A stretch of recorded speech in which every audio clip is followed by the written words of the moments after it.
Hi Guardians, I want to present the most efficient and useful method of leveling crafted weapons. This has been a major concern of the Destiny 2 community since the introduction of craftable weapons during the Witch Queen expansion in 2022, and subsequently season over season into the latest release, Lightfall. Bungie has made some positive improvements on this system, notably enabling an auto-delete to extract the pattern, as well as cleaning up and lowering what resources are needed to craft the weapon, but the grind required to level up is still an issue in the foreseeable future. This guide is primarily directed at new lights and returning players, but the information provided can be an FYI, or at least a refresh for veterans of Destiny 2. If you find this video has been helpful in any way, a like and share is appreciated, and consider subscribing to the channel for more Destiny 2 content. Thanks. To begin, you would need to have unlocked the craftable weapon by acquiring its patterns, which in most cases is 5. Patterns, or red bordered weapons, are obtained by completing activities where the weapon is offered, such as raids, Stairs of Eternity, or seasonal activities. There will also be a notation at the bottom of the weapon's window upon inspecting that reads, "This weapon pattern can be extracted." Simply delete the newly found red bordered weapon to extract its pattern. Further, patterns can also be accessed from an activities vendor or chest when certain conditions are met or perks are unlocked, which we can discuss in the comments below. For a full list of what weapons are available to craft, open your character screen, go to Collections, and under Records, select Patterns and Catalyst.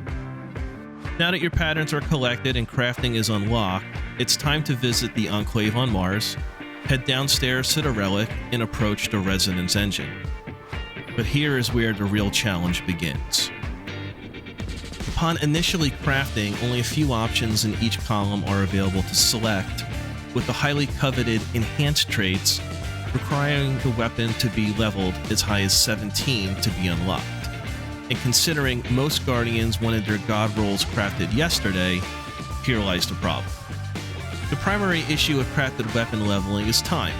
Simply playing the game, where for the most part ad density is low and the difficulty of enemies eliminated also does not factor into progress, is a significant hurdle to quickly advance leveling.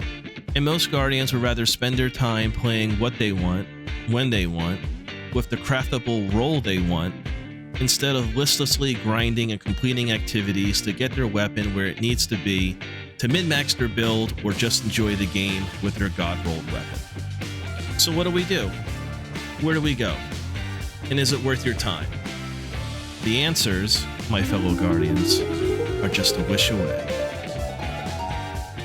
Shuro Chi, the Corrupted, is the second encounter of the Last Wish raid, located in the Dreaming City, and has been a cornerstone for weapon level farming. The Thrallway, inside the Shattered Throne dungeon, also located inside the Dreaming City, was another community favorite, and notably even more efficient with its constant flow of ads, but has since been abandoned post-Witch Queen due to Bungie removing the checkpoint. There is also a viable alternative to farming Shuro Chi, which I'll include at the end of the video. Shuro Chi can easily be accessed via the Wish Wall, where after completing a symbol code, it unlocks and transports you directly to the boss. The Wish Wall location is accessed immediately to the left of the entrance of the first raid encounter, Kali the Corrupted, and after some brief platforming, you are inside the room and ready to begin the symbol sequence. Please note, step on then off again from the circle in the middle of the floor prior to cycling through and completing the symbols on the wall. You should also bring a high impact, high reserve, easily reloadable kinetic weapon to use for cycling between symbols. Trust me. Posted on the screen is the completed sequence. Stepping back into, then standing on the circle in the middle of the floor will activate the Wish Wall and transport you to the Shuro Chi encounter. What is most convenient here is access to a rally flag before each farm to have your super and ammo refilled, ready to go. Using a hunter here is mandatory for maximum efficiency, where tethering each wave of ad spawns will yield the fastest progress and bolster survivability. The build is straightforward. Night Stalker subclass with Shadow Shot, Deadfall, Marksman Dodge, and Triple Jump. Grenade Melee won't be used. Aspects, Stylish Executioner and Vanishing Step. Fragments, Echo of Reprisal, Echo of Harvest, Echo of Domineering, and Echo of Starvation. Armor mods, on the head, Dynamo and Siphon. On the arms, pick any. On the chest, Charged Up ×2. On the legs, Recuperation, Insulation ×2. And on the cloak, Utility Kickstart and Reaper. Now understand, this build is anchored, no pun intended, by our exotic leg armor Orpheus Rig. Orpheus Rig armor perk is Uncanny Arrows, provides ability energy for each target tethered by Deadfall anchors, and with the number of Thrall that we will have tethered, we will reach the cap of 50% super recovery.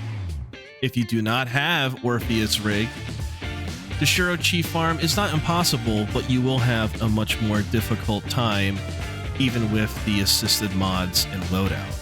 The desired loop here is to have our Tether, Siphon mods, and Harvest Domineering fragments generate orbs and breaches, then become charged up to proc Kickstart, Dynamo, and Reaper when we dodge to reload, generate more orbs and breaches, which is also proccing Insulation to grant class ability energy. In addition to orb collection, our Echo of Reprisal fragment will grant super energy from final blows when surrounded, and Echo of Starvation will also grant us Devour upon collecting an orb or breach to assist with survivability. I also recommend having a tier 10 Resilience as well as a tier 10 Intellect, but it can be whatever you want. To begin the farm, rally, then approach the door. Continue past the first ad spawn and where Shuro Chi greets you, and place the first tether about here. Be sure to have as many taken thralls tethered as possible before eliminating. The second ad wave will be affected by the first tether. Rinse and repeat and eliminate a taken knight to spawn the third ad wave around Shuro Chi. Place your second tether here when available. Clear out the taken thrall and eliminate a second knight to spawn another round of ads. Rinse and repeat. Place another tether, if available, in same location. The tricky part is just being quick and hoping each thrall becomes tethered. If not, then just eliminate any strays to spawn the next wave. This rotation, if done correctly and with some luck, will yield as high as 120 ads, which equates to about 55% weapon level progress per run. On average, it should take about 45 minutes to reach weapon level 17. The Shuro Chi farm is also useful to level up exotic craftable weapons and catalysts, as well as seasonal challenges. Further, an alternative to Shuro Chi is the opening encounter of the Grasp of Avarice dungeon located in the Cosmodrome. I've tried both extensively, and just the convenience of the rally flag and proximity of the encounter to rinse and repeat makes our taken Femme Fatale just a better option. There's also no wipe mechanic to be concerned with when farming Shuro Chi other than her timer, which is plenty for what the encounter offers. In Grasp, managing the Burden by Riches mechanic, which begins once an engram is collected from a fallen enemy to extend the timer and stay alive, while also contending with constant spawning wizards, is just a needless distraction from an otherwise brain-numbing exercise to level your crafted weapon, although it does yield good results. Try them both and decide for yourself. Not so pro tip. When farming Shuro Chi, be sure to have your favorite playlist in the background or listen to some YouTube. It's also an excellent chance to catch up on the 0 Hour podcast hosted by myself. Archive full videos are on this channel and can also be found on your favorite podcasting site. Links on the screen and in the description below. Thanks for watching, and happy farming, Guardians.